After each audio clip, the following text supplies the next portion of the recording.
प्रदेश कांग्रेस में फिर कलह की सुगबुगाहट। इस बार पावटा में गहलोत को मुख्यमंत्री बनाने के लिए खड़े हुए हाथ। डिनर डिप्लोमेसी का सपना हुआ धूमिल। यूपी में समाजवादी परिवार दो फाड़। शिवपाल समर्थकों से भिड़े अखिलेश के समर्थक। मुलायम जुटे डैमेज कंट्रोल। दीपावली के लिए पीएम का पैगाम। सैनिकों के नाम जरूर भेजे संदेश। करोड़ों रुपए की योजनाओं का किया शिलान्यास। प्रदेश भर में किसानों की समस्याओं पर यूथ कांग्रेसियों का प्रदर्शन। जयपुर में वाटर कैनन से खदेड़ा। नागौर जोधपुर में भी लाठीचार्ज। और फिर टाटा ग्रुप के चेयरमैन बने रतन टाटा। साइरस मिस्त्री को हटाया। 4 महीने के लिए संभालेंगे पदभार।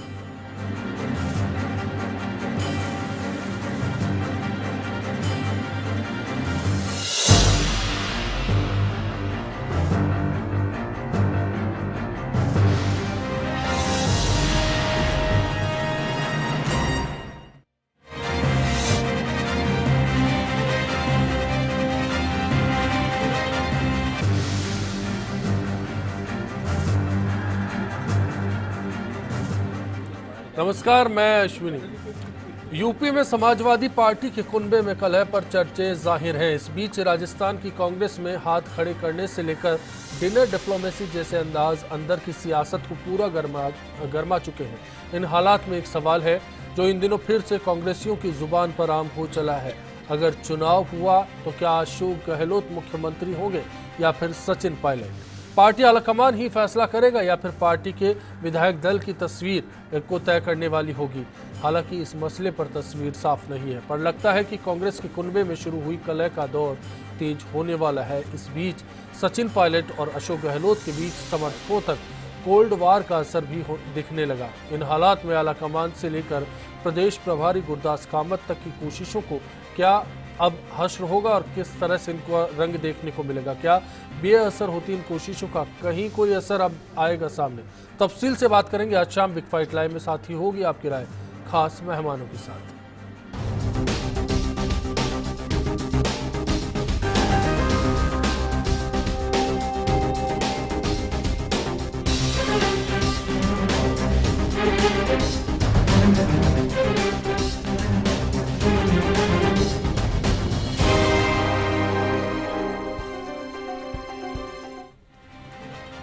चलिए एक रिपोर्ट का रुख पहले कर लेते हैं और तस्वीर को समझने की कोशिश करते हैं कि आखिर क्या कुछ हो रहा है कांग्रेस में।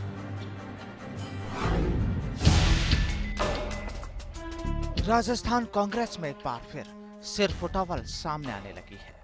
खास बात है कि जहां कार्यकर्ता शीर्ष नेतृत्व को लेकर दो गुटों में बटे हैं, तो बड़े नेताओं के बीच की कोल्ड वार किस्से भी आम होने लगे हैं। इस लिहाज से पीसीसी पर विश्वेंद्र सिंह की तरफ से हाथ उठाओ पॉलिटिक्स से शुरू हुआ किस्सा बदस्तूर जारी है।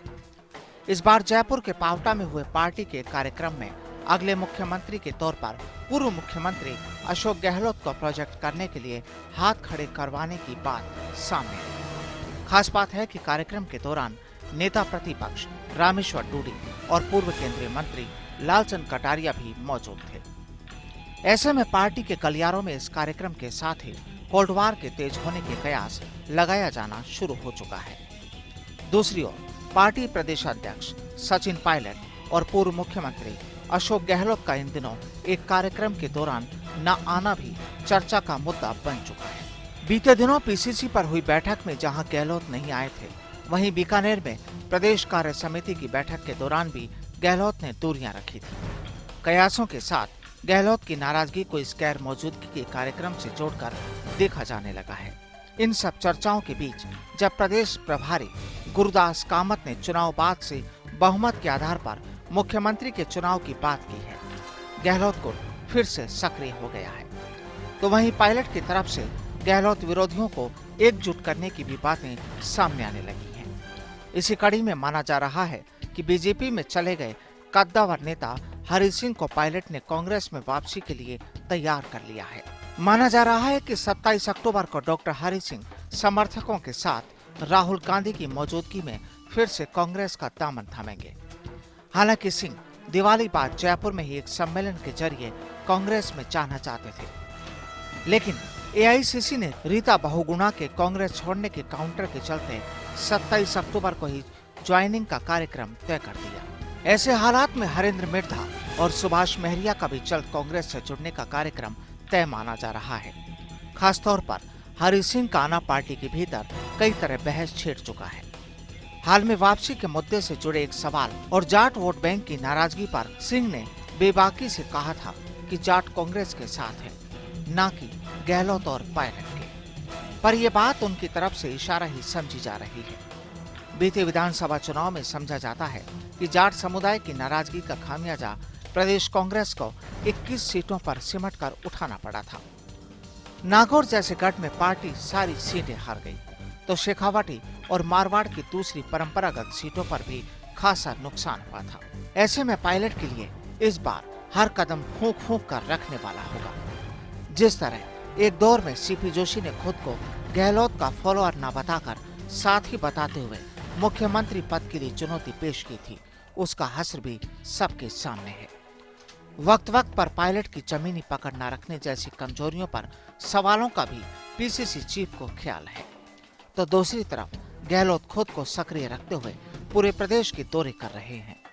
लिहाजा इस मसले पर पायलट की तरफ से शिकायतों का किस्सा दिल्ली आलाकमान तक भी कई बार पहुंचा है, जिसका नतीजा दिल्ली में गहलोत को बड़ी जिम्मेदारी दिए जाने का कई मर्तबा जिक्र किया गया। इन सारी तस्वीरों के बीच दिल्ली के ही दखल के कारण पार्टी प्रभारी कामत ने डिनर डिप्लोमेसी का राग छेड़ा था, लेकिन गुजरात का ये फार्मूला राजस्थान में आकर कारगर नहीं लगता है। कामत की सारी कोशिशें उन्हीं पर उल्टी पड़ने लगी हैं। भीतर खाने कुनबे की इस कलह के पीछे कई नेता कामत को ही दोषी बताने लगे हैं, और इतने सारे मुद्दों ने एक मंच पर ही गहलोत और पायलट को दो राहों पर लाकर खड़ा कर दिया है। दोनों नेता इस बात को लेकर आश्वस्त हैं कि आने वाला चुनाव कांग्रेस का होगा और इस चुनाव में मुख्यमंत्री की सीट भी उन्हीं के खाते में आएगी। पर कलह के बीच ये सपना यूपी के समाजवाद जैसी है, जो फिलहाल दूर की कौड़ी है।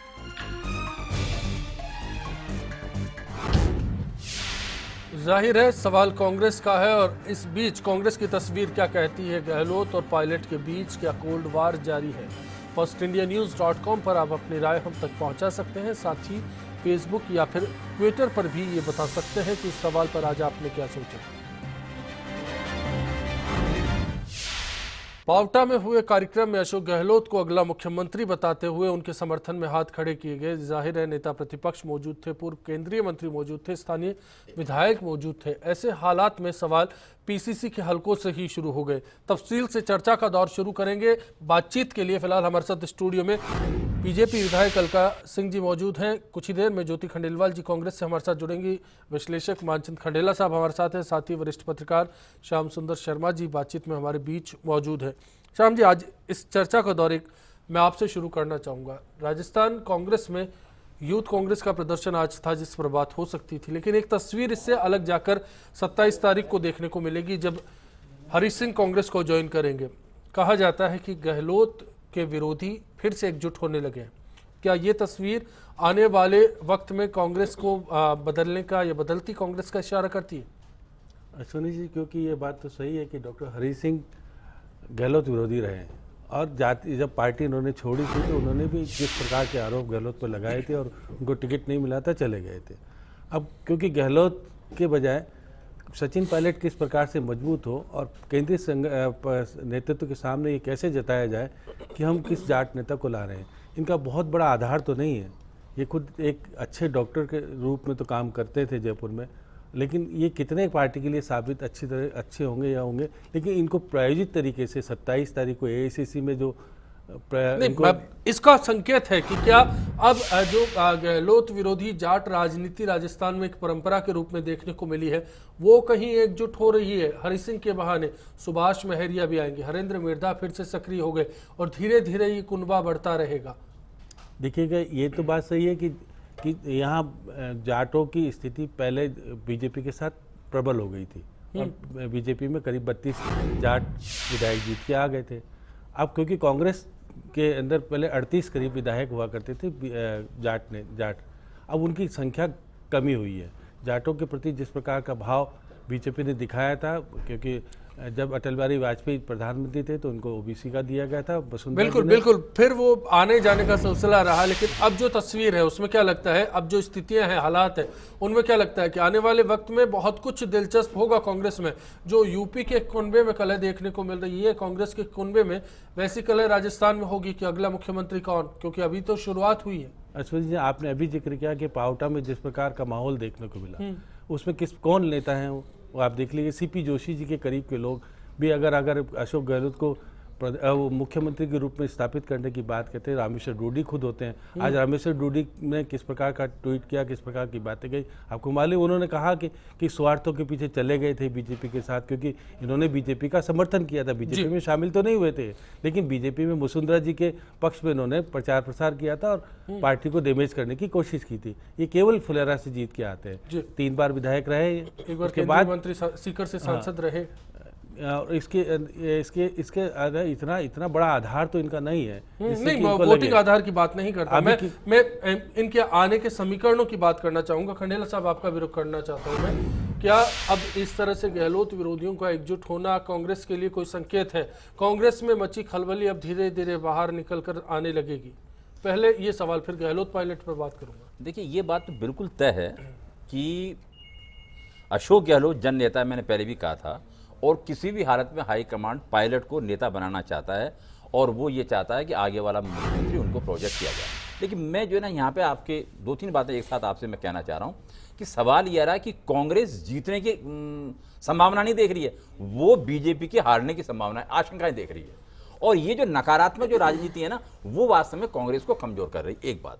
दूसरी बात, ये मान लें कि अगर अशोक गहलोत को किसी तरह से प्रोजेक्ट नहीं किया गया और ये इस बहाने कि चुनाव के द्वारा मुख्यमंत्री का चुनाव होगा या विधायक जो है ना तय करेंगे, ये कहने की बात है, केवल बात होगी हाईकमांड की। और मैं समझता हूं कि उस समय सारी कमांड जो है वो दुर्भाग्य से या सौभाग्य से, जो भी कुछ आप कहें, वो राहुल गांधी एक मूल बात पर आप आ गए कि डिसीजन मेकिंग है जो कांग्रेस आला कमान होगा, हाईकमान होगा। ठीक है, मैंने मान लिया उस चीज को, लेकिन उससे पहले आला कमान की नजर में कौन चढ़े, उसकी जंग अभी शुरू हो गई है, खासतौर पर अशोक गहलोत और सचिन पायलट के बीच। देखिए, मैं आपको ये कहना चाहता हूं, ये क्या है कि व्यक्तित्व का टकराव है। यानी वो अशोक गहलोत को नहीं चाहते, जो वास्तव में एक तरह से कार्यकारी अध्यक्ष हैं राहुल, और वो पायलट को चाहते हैं। और पायलट वास्तव में जनता में अपना जो है जमावड़ा नहीं बना पा रहे, और जहां जहां भी गहलोत जाते हैं वहां वहां जनता उनके साथ में होती है।